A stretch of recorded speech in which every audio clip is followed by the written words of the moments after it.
ونسأله الرضا في الانتهاء أما بعد أعوذ بالله من الشيطان الرجيم بسم الله الرحمن الرحيم يا أيها الرسول بلغ ما أنزل إليك من ربك صدق الله مولانا العظيم. اسٹیج کی زینت بنی ہوئی مقتدر شخصیات، تشریف لائے ہوئے مہمان نوازان، سامعین اکرام، السلام علیکم ورحمۃ اللہ وبرکاتہ. دوستو، وطن عزیز ہندوستان پچھلے 70 سالوں سے جمہوری ملک رہا ہے جہاں اہنسا، بھائی چارہ، بقائے باہم اور امن و امان کا دورہ رہا ہے. لیکن نہایت افسوس کے ساتھ یہ کہنا پڑ رہا ہے کہ اس وقت ملک کے موجودہ صورتحال ہر گزرتے دن کے ساتھ بدتر سے بدتر ہوتے جا رہی ہے. ہر صبح ایک نئی آمد کے ساتھ شروع ہو رہی ہے. طویل جدوجہد کے بعد ایک مسئلہ بھی حل ہونے نہیں پاتا کہ دوسرا منہ کھولے کھڑا رہتا ہے. ہجومی تشدد سے پورے ملک میں قیامت صغریٰ برپا ہے. ایک طرف بے قصور مسلمانوں کو جیل کی سلاخوں کے پیچھے ڈالنے کا سلسلہ جاری ہے، تو دوسری طرف انہیں حق شریعت سے محروم کر کے ترک وطن پر آمادہ کرنے کا سلسلہ عروج پر ہے. ایک طرف ملک بھر میں ہونے والے دہشت گردانہ حملوں کو اسلام اور مسلمانوں سے جوڑا جا رہا ہے، تو دوسری طرف مدارس اور مکاتب پر بنیاد پرستی کا الزام لگاتے ہوئے انہیں بند کرنے کی سفارشات کی جا رہی ہے. جہاں مسلم اقلیت کے ساتھ طرح کی ہمدردیوں کا لامتناہی سلسلہ جاری ہے، تو وہی حکومت کی جانب سے شریعت میں مداخلت کی جا رہی ہے. الغرض اسلام اور مسلمانوں کو بدنام کرنے کا ایک ناپاک سلسلہ چل رہا ہے جو روز بروز طول پکڑتے جا رہا ہے. وقت کے غنجور فرزندوں، ایسے جاپلت حالات میں حجۃ الوداع کا انسانی حقوق کی منشور نہ صرف مسلمانوں کے لیے بلکہ ساری انسانیت کے لیے ناری عمل کی حیثیت رکھتا ہے. اس موقع پر پیارے آقا علیہ السلام نے انسانی حقوق کے تحفظ کا عالمی و ابدی خطبہ دیا. جس عہد و ماحول میں خطبہ دیا گیا وہ آج کے عہد و ماحول سے بالکل مختلف تھا، مگر امتداد زمانہ کے ساتھ اس کی اہمیت اور افادیت میں اضافہ ہی ہوتا جا رہا ہے. اس کی معنویت بڑھتی کی جا رہی ہے. اس کا ہلکا سا اندازہ اس بات سے بھی لگایا جا سکتا ہے کہ اس ابدی منشور کے نافذ ہوتے ہی قوموں اور ملکوں کے حالات بدل گئے.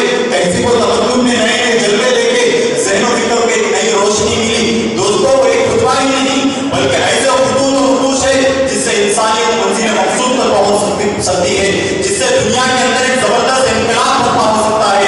چنانچہ میرے آقا علیہ السلام نے اپنے خطبے میں جامع اور عالمگیر پیغام دیتے ہوئے ارشاد فرمایا کہ اے لوگوں، تمہارا رب ایک ہے، تمہارا باپ ایک ہے، اور تم سب آدم کی اولاد ہو، اور آدم علیہ السلام مٹی سے بنے ہیں. نبی رحمت صلی اللہ علیہ وسلم نے اپنے اس خطبے کے ذریعے ارشاد فرمایا، انسانی حقیقت کو واضح فرماتے ہوئے فرمایا کہ اتحاد ملت اور اتحاد جنس کی طرف اشارہ کیا اور فرمایا کہ جب تم ایک گروہ کے بندے ہو اور تمہارا باپ ایک ہے اور تمہاری خلقت محض مٹی سے ہے، تو تم میں سے کوئی کسی پر فوقیت نہیں رکھتا، سب ایک دوسرے کے بھائی ہیں، لہذا اخوت ہمارا شعار ہونا چاہیے. اور فرمایا کہ قتل کا قصاص کیا جائے گا.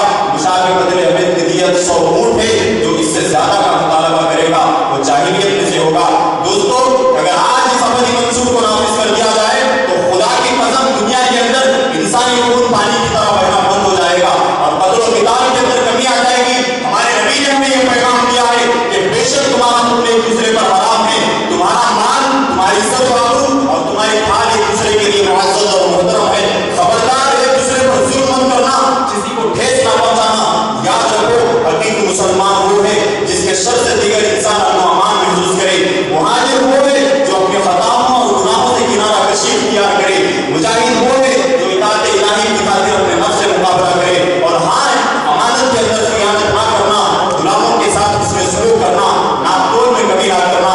یاد رکھو، سابقہ امتوں کی ہلاکت کی وجہ یہی تھی. میرے نبی نے فرمایا کہ میں تمہارے مابین قرآن و سنت کو چھوڑ کر جا رہا ہوں، اس پر عمل پیرا رہنا تمہاری فلاح و بہبودی کا ضامن ہوگا.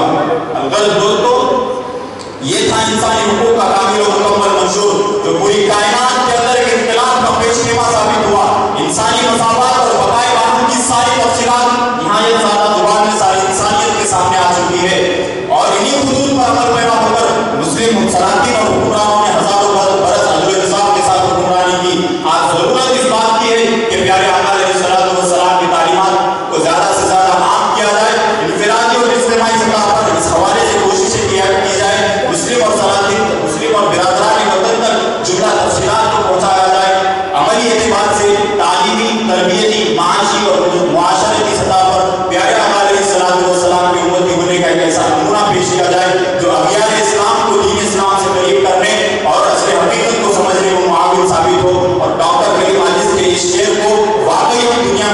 سکھانے والے